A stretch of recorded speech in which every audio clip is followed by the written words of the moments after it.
Hello दोस्तों, welcome to my YouTube channel Amit study point. आज हम बीएससी फाइनल ईयर की न्यू बुक स्टार्ट करने जा रहे हैं जिसका नाम है लीनियर प्रोग्रामिंग और हम उसके फर्स्ट चैप्टर की तरफ चलते हैं। ठीक है, तो फर्स्ट चैप्टर जो है हमारा वो है some basic concept on matrix and linear algebra. जो हमें इसमें फाइंड करना है वो है बेसिक फॉर्म। ठीक है, तो हमें बेसिक फॉर्म में दिया होगा क्वेश्चन और वो हमें सॉल्व करना है। तो हमारी जो मैट्रिक्स है, जो इक्वेशन है कुछ इस टाइप से दी होंगी और हमें बताना है कि ये मैट्रिक्स किस फॉर्म में है। तो हमें बताने के लिए मैट्रिक्स को बताते हैं हम, ये हमारी जो मैट्रिक्स है वो किस फॉर्म में है। तो देखिए 2 9 7 3 4 -3 6 8 -3 4 3 7।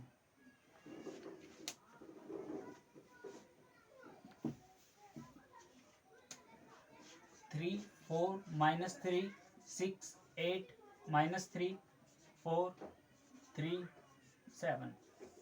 हमारी जो मैट्रिक्स है कुछ इस टाइप की है और जब मैट्रिक्स हमारी इस टाइप की है तो हमें बताना है कि हमारी मैट्रिक्स में नंबर ऑफ रो कितने हैं और नंबर ऑफ कॉलम कितने हैं। तो हमारी मैट्रिक्स में नंबर ऑफ रो और नंबर ऑफ कॉलम फाइंड करने हैं हमें।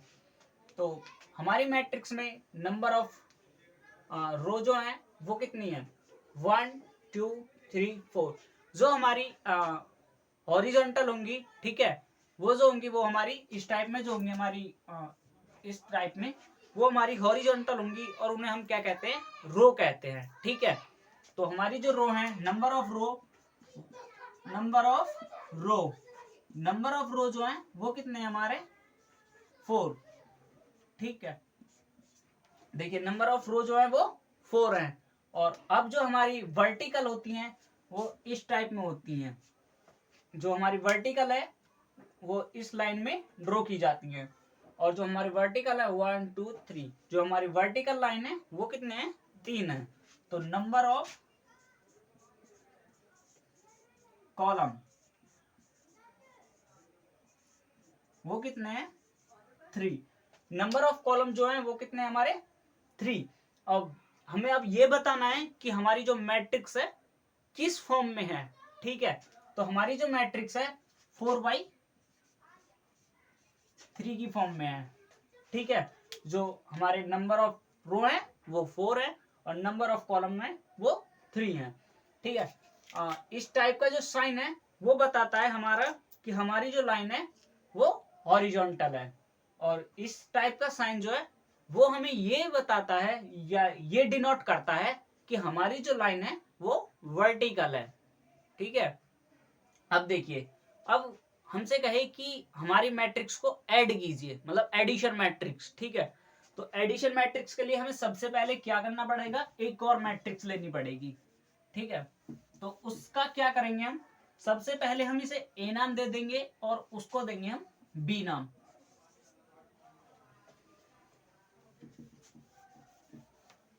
मैट्रिक्स छोटी कर लेता हूं ताकि आसानी से हो जाए, जल्दी हो जाए। 4 3 7 8 9 4 5 6 और 8। हमारी जो मैट्रिक्स है वो 3/3 की है। ठीक है, जो हमारी ये मैट्रिक्स है ये भी 3/3 की है और ये भी 3/3 की है। तो हमारी जो मैट्रिक्स है वो दोनों सेम फॉर्म में है। अब हमें क्या करना है, हमें एडिशन करना है दो मैट्रिक्स का, यानी कि हमारा जो मैट्रिक्स है वो हमें a प्लस बी की फॉर्म में फाइंड करना है। ठीक है, तो ए और बी की मैट्रिक्स जो है हम उसे फाइंड करते हैं। तो ए का ए प्लस, अब यहाँ पे जो हमारा साइन आएगा वो एडिशन का आएगा, यानी कि प्लस का निशान आ जाएगा। अब जब हम इसे ऐड करते हैं तो 2 और 4, हम नई मैट्रिक्स बना रहे हैं, 2 और 4 6 एंड 9 और 3 12 7 7 14 3 8 11 4 9 13 -3 और प्लस के 4, तो क्या बचेगा प्लस का 1 बचेगा। ठीक है, 6 और 6 12 8 5 13 -3 और 8 तो प्लस के 5। जो हमारी मैट्रिक्स आई वो ये आई एडिशन के बाद। आई होप ये आपको समझ में आया होगा। और यदि हमसे एग्जामिनर इस तरह से क्वेश्चन नहीं पूछेगा कि ऐड कीजिए, बताएगा बस एडिशन दे देगा और पूछ लेगा कि जो हमारी मैट्रिक्स ऑप्शन में देगा कि ये आंसर है, ये है, ये है, ठीक है, तो जो हमारा करेक्ट आंसर होगा वो हमें करना है, टिक करना है, मार्क करना है। तो अब यदि हमसे पूछने लगे कि आइडेंटिटी मैट्रिक्स किसे कहते हैं, तो आइडेंटिटी मैट्रिक्स के लिए हमें पता होना चाहिए कि आइडेंटिटी मैट्रिक्स किस फॉर्म में होती है। सबसे पहले हमें आइडेंटिटी मैट्रिक्स की फॉर्म पता होनी चाहिए। आइडेंटिटी मैट्रिक्स की जब हमें फॉर्म पता होगी तभी तो हम उसके बारे में कुछ जान पाएंगे। तो आइडेंटिटी मैट्रिक्स की जो फॉर्म है वो कुछ इस टाइप से होती है, 0 1 0 0 0 1 0 0 0 1। ये जो है ये हमारी आइडेंटिटी मैट्रिक्स है। ये किसकी है आइडेंटिटी मैट्रिक्स? 3x3 की हमारी आइडेंटिटी मैट्रिक्स है, ठीक है। जितने हमारे नंबर ऑफ रो हैं उतने हमारी नंबर ऑफ कॉलम है। जो हमारी मैट्रिक्स फॉर्म है वो 3x3 की होगी, ठीक है। और यदि हमसे वो क्वेश्चन एग्जामिनर पूछ ले कि हमें नल मैट्रिक्स बताइए, अब नल मैट्रिक्स क्या होती है वो भी हम आपको बताते हैं। हमारी नल मैट्रिक्स में जो है हमारे सभी एलिमेंट जो हैं वो 0 होंगे। क्या होंगे? हमारे जो सभी एलिमेंट हैं जो मैट्रिक्स के अंदर वो 0 की फॉर्म में होंगे। अब यदि हमसे क्वेश्चन एग्जाम में पूछ ले कि इसका मल्टीप्लिकेशन कीजिए, यानी कि मल्टीप्लिकेशन ए डॉट यानी ए इंटू बी का मल्टीप्लिकेशन मैट्रिक्स बताइए। अब क्या करना है, सबसे पहले हमें फर्स्ट मैट्रिक्स के नंबर ऑफ रो देखने और सेकंड के नंबर ऑफ कॉलम देखने, तब हमारा जो है वो मल्टीप्लिकेशन मैट्रिक्स फाइंड होगी। और अब जो हमारा क्वेश्चन है, यदि हमसे एग्जामिनर पूछ ले कि एक मैट्रिक्स दे दे और उसका पूछे कि उसका ट्रांसपोर्ट कीजिए, ठीक है। उसका ट्रांसपोर्ट करने के लिए हमें सबसे पहले उसके बारे में पता होना चाहिए। क्या होना चाहिए? मैट्रिक्स फॉर्म के बारे में पता होना चाहिए। अब यदि हमें कोई मैट्रिक्स यही दे दे,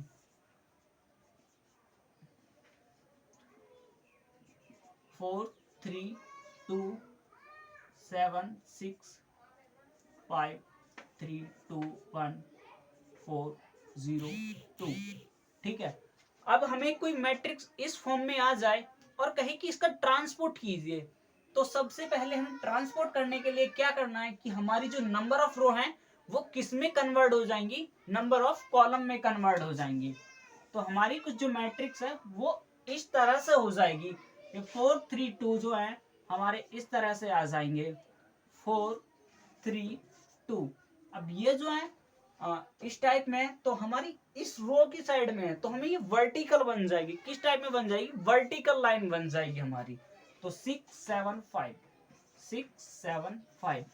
अब इक्वेशन जो ये थर्ड है जो हमारी रो है, अब ये किस टाइप से होगी? ये भी इसी टाइप से 3 2 1 4 0 2। जो हमारा ट्रांसपोर्ट है इसे हम टी से भी डिनोट कर सकते हैं, इसे हम डैश से भी डिनोट कर सकते हैं मैट्रिक्स के, लेकिन हमारा जो ये कॉन्सेप्ट है ये मैट्रिक्स के ऊपर अप्लाई होता है, ठीक है। या हमारा क्वेश्चन एग्जामिनर जो बोल देगा कि इसे ट्रांसपोर्ट कीजिए, हमारा ट्रांसपोर्ट करने के बाद हमारी मैट्रिक्स कुछ इस टाइप की होगी। अब यदि हमसे क्वेश्चन में ये कहे कि हमारा मल्टीप्लिकेशन मैट्रिक्स तो हमारी फाइंड हो चुकी है, एडिशन भी हो गया, अब हमसे कहे कि कोई मैट्रिक्स ए इनवर्स है इसे फाइंड कीजिए। अब इसको हमें फाइंड करने के लिए सबसे पहले हमें इसका मोड निकालना पड़ेगा। अब मोड निकालने के बाद हम इसका एडजॉइंट ए निकालेंगे, एडजॉइंट ए के बाद इसका हम इस टाइप से 1/a का मोड इनटू एडजॉइंट ए।